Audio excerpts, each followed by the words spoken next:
Bab 2920. Aku tidak terkalahkan, kalian terserah. Pada hari ini, Mileye yang sedang berlatih tiba-tiba membuka matanya. Senmu muncul di depannya. Senmu memandang Mileye, ayo pergi. Mileye tidak membuang waktu dan berdiri. Senmu berjalan menuju kejauhan, dia melirik ke arah Mileye, lalu berkata, alam Taoisme. Mileye memandang Senmu, bisakah kamu mengembalikan pedangku? Senmu tersenyum dan berkata, apakah itu masuk akal? Mileye sedikit mengernyit, dan Senmu berkata lagi, orang yang hendak meninggal, apa yang diucapkannya adalah benar, walaupun aku kembalikan padamu, apa gunanya? Mileye tidak bisa berkata-kata, oke, simpan saja. Senmu melirik Mileye, kamu terlihat begitu tak kenal takut, sungguh menyebalkan. Siapa yang memberimu keberanian? Mileye berkata, adikku. Senmu terkekeh, apakah dia akan datang nanti? Mileye mengangguk, ya. Senmu tersenyum dan berkata, kalau begitu mari kita lihat apakah kamu badutnya atau kami badutnya. Mileye mengangguk, oke. Setelah beberapa saat, Senmu membawa Mileye ke langit berbintang, tidak jauh di depan mereka berdua, ada pusaran langit berbintang yang besar. Di pusaran langit berbintang, aura menakutkan terus meluap. Melihat adegan ini, Mileye sedikit mengernyit. Saat ini, Kaisar Selatan dan Yitian muncul di depan Senmu, keduanya membungkuk hormat kepada Senmu, Tuan Senmu. Senmu mengangguk sedikit, apakah semuanya ada di sini? Kaisar Selatan mengangguk, kami di sini. Senmu berkata, ayo pergi. Setelah mengatakan itu, dia berjalan menuju aula megah di kejauhan. Mileye melihat ke aula utama. Ada 3 karakter besar di atas aula utama, melawan surga. Mileye tiba-tiba berkata, aku sedikit penasaran, mengapa harus melawan surga dan melawan keinginan?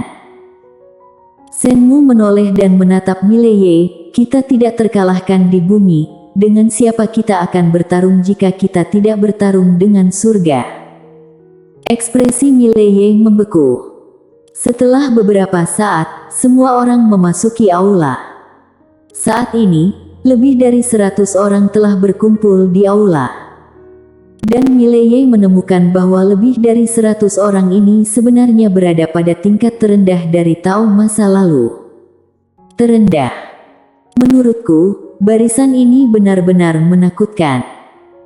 Pada saat ini, seorang pria paruh baya tiba-tiba tertawa dan berkata, apakah ini Raja Pengandal Dukungan? Mendengar ini, mata semua orang di aula tertuju pada Mileye. Mileye memandang pria paruh baya itu. Di sampingnya, Senmu tersenyum dan berkata, Tuan Muda Ye, izinkan aku memperkenalkan kepadamu.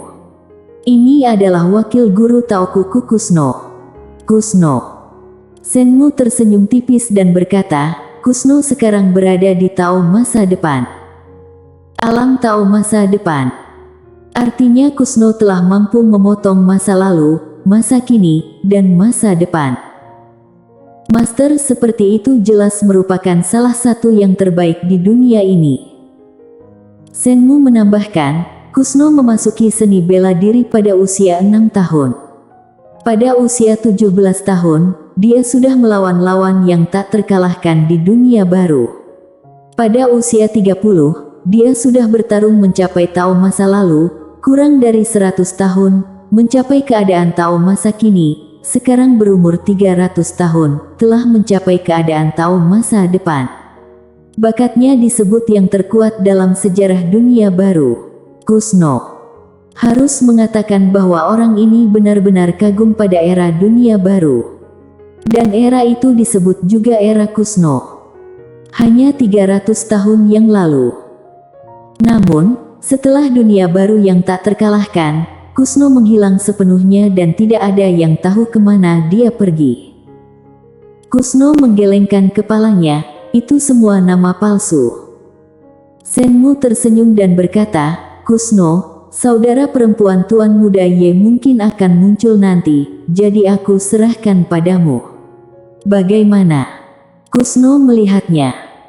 Dia menatap Mileye dan berkata sambil tersenyum, tidak masalah. Senmu berjalan ke samping dan duduk, lalu bertanya, apakah semua orang kita ada di sini? Kusno mengangguk, Suandi belum datang. Suandi.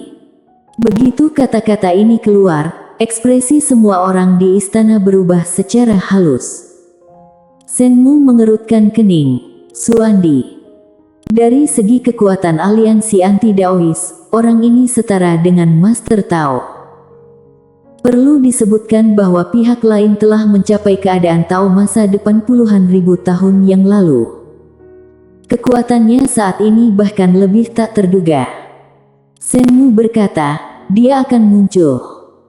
Kusno tiba-tiba berkata, aku mendengar penguasa tiada batas telah kembali. Penguasa tiada batas. Begitu pernyataan ini keluar, semua orang di aula sedikit terkejut.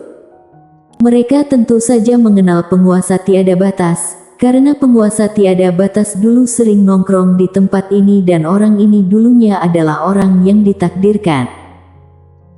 Senmu mengangguk, aku meminta Kaisar Selatan untuk mencarinya, tapi sayangnya, dia takut pada ahli pena kebenaran agung dan tidak mau bergabung dengan kami. Mendengar ini, Kusno mengerutkan kening. Senmu menggelengkan kepalanya, tidak apa-apa. Jangan dipaksakan. Kusno berkata dengan suara yang dalam, orang ini sangat kuat. Jika dia bersedia bergabung dengan kita, dia akan sangat membantu kita. Senmu berkata pelan, aku tidak tahu. Orang ini memang sangat kuat, tapi dia sama penakutnya dengan tikus. Sulit bagi orang seperti itu untuk mencapai hal-hal besar. Saat dia mengatakan itu, dia melirik ke arah seorang lelaki tua di bawah dan berkata, Boy, apakah tidak ada masalah dengan teknik formasi?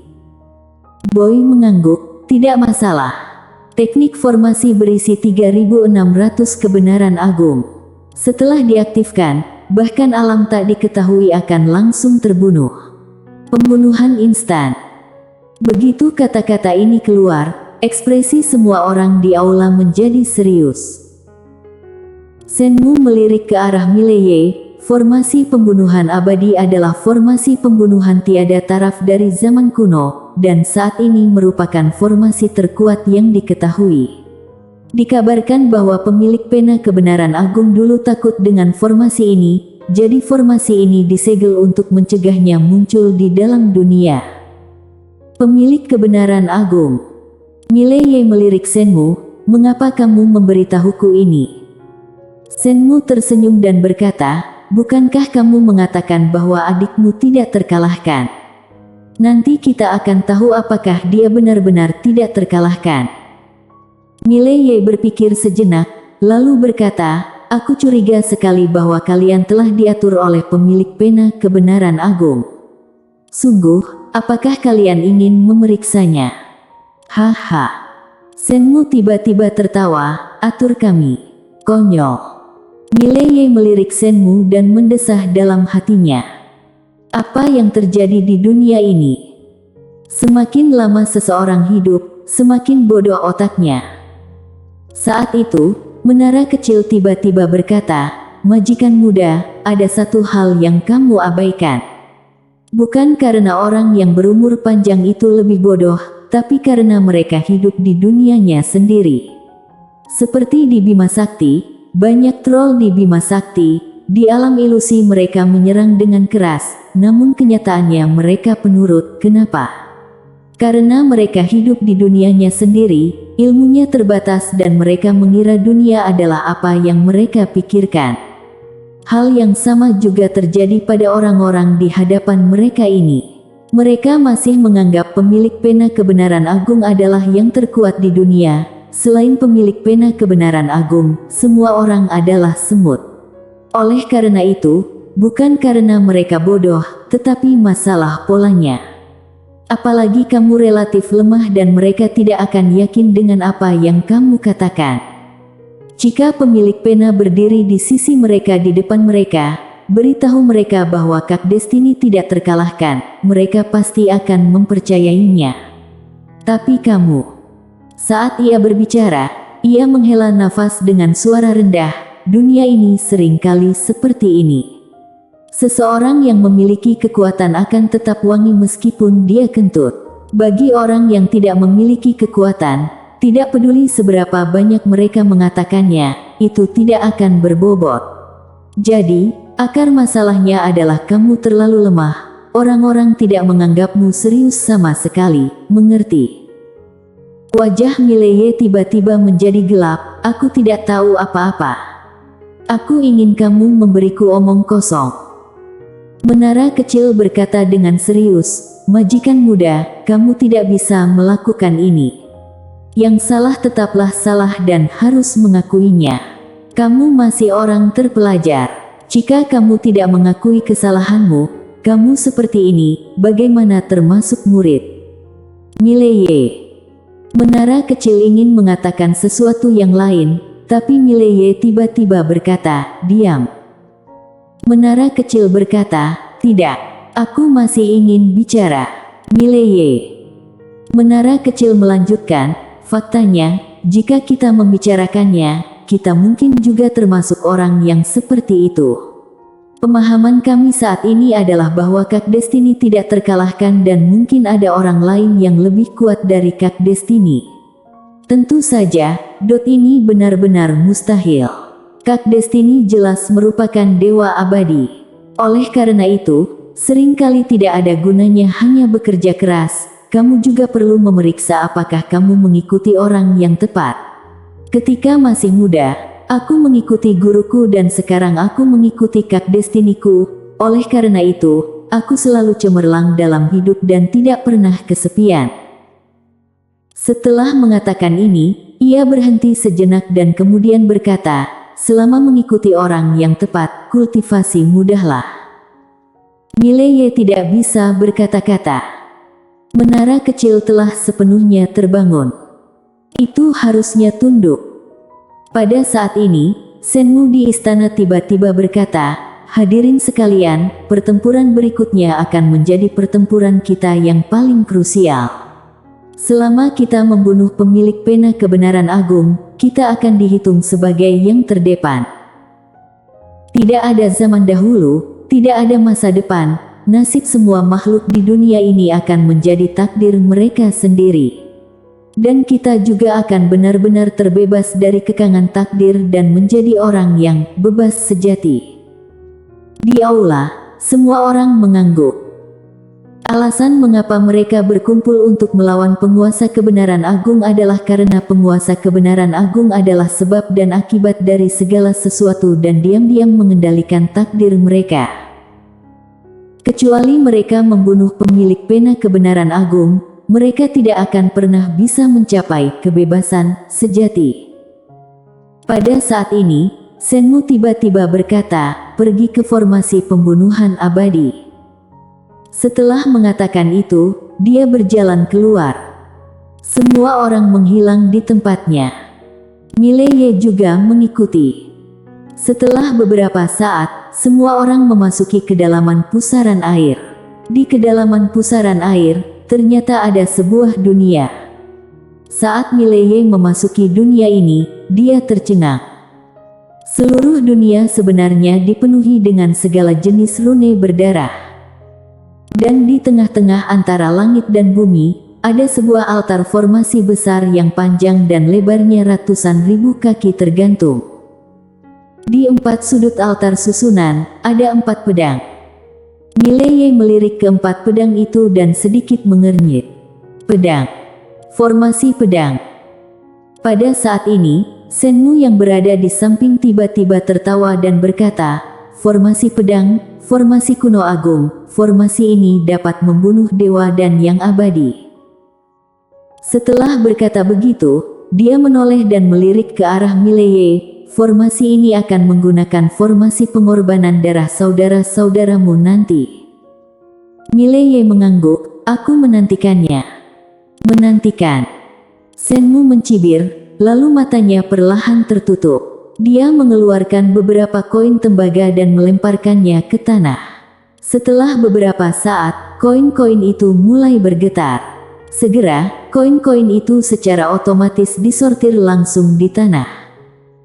Saat ini, dia membuka matanya, dia melihat beberapa koin tembaga, kilatan kegembiraan muncul di matanya, heksagramnya terlihat, semoga berhasil. Saat dia mengatakan itu, dia melihat ke arah Mileye dan berkata dengan penuh semangat, aku telah menyimpulkannya setidaknya puluhan ribu kali.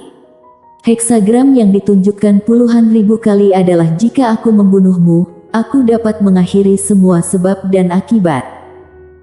Setelah mengatakan itu, dia mengeluarkan bidak catur dan tertawa, seperti kata pepatah, Tuhan tidak bisa diubah. Hari ini, aku, Senmu, akan bertarung dengan langit. Aku ingin membuktikan kepada dunia bahwa langit pun akan dikalahkan. Setelah berkata demikian, ia membuang bidak catur tersebut dan bidak catur tersebut langsung terbang menuju teknik formasi. Ketika bidak catur tersebut mendarat di tengah-tengah teknik formasi, seluruh teknik formasi tiba-tiba mulai aktif. Bang! Dalam sekejap, paksaan yang mengerikan melanda. Di lapangan, ekspresi dari master yang tak terhitung jumlahnya tiba-tiba berubah secara drastis. Beberapa master top benar-benar tertunduk oleh paksaan ini. Mengerikan. Pada saat ini, formasi pedang pembunuh abadi tiba-tiba bergetar hebat dan saat berikutnya, bayangan alam ilusi muncul di tengah teknik formasi. Melihat adegan ini, Senmu menjadi semakin bersemangat, roh formasi pembunuhan abadi. Roh formasi pembunuhan abadi. Roh pembentukan yang ditransformasikan dari 3.600 kebenaran agung di dunia dapat dikatakan mewakili 3.600 kebenaran agung itu sendiri. Setelah roh pembentuknya muncul, ia menarik nafas dalam-dalam. Dalam sekejap seluruh dunia baru dan seluruh dunia puluhan ribu surgawi mendengar suara nafas. Suara nafas ini membuat seluruh makhluk hidup di dunia puluhan ribu surgawi gemetar dalam hatinya. Roh pembentuk itu tiba-tiba membuka matanya, ia berbalik dan melihat langsung Bima Sakti. Sesaat kemudian, roh pembentuk itu membuang muka, tanpa ekspresi, perasaan tak terkalahkan sungguh menyebalkan. Suara ini seketika menyebar ke seluruh alam semesta surgawi dengan cara yang aneh. Pada saat ini, sebuah suara tiba-tiba terdengar dari kedalaman langit berbintang yang tak berujung, tak terkalahkan. Saat suara itu jatuh, aura pedang Tao yang menakutkan langsung merobek star teritori ruang dan waktu yang tak terhitung jumlahnya dan bergegas ke sini. Tak lama kemudian, Dewa Pedang yang mengenakan jubah seputih awan muncul di hadapan semua orang. Melihat pengunjung itu, ekspresi Mileye membeku. Saat ini, di samping Mileye, ruang dan waktu tiba-tiba terbelah dan seorang wanita dengan rok polos berjalan keluar perlahan. Mileye. Namun, itu belum berakhir. Garis darah Mileye tiba-tiba bergetar. Saat berikutnya, langit dan ruang tidak jauh dari situ langsung terbelah dan seorang pria berkemeja hijau dan berjubah perlahan keluar. Melihat mereka bertiga, Mileye tiba-tiba menjadi bersemangat dan sombong. Dia melambaikan tangannya dan berkata dengan dominan, aku tidak terkalahkan, kalian terserah. Setiap orang terdiam. Bersambung.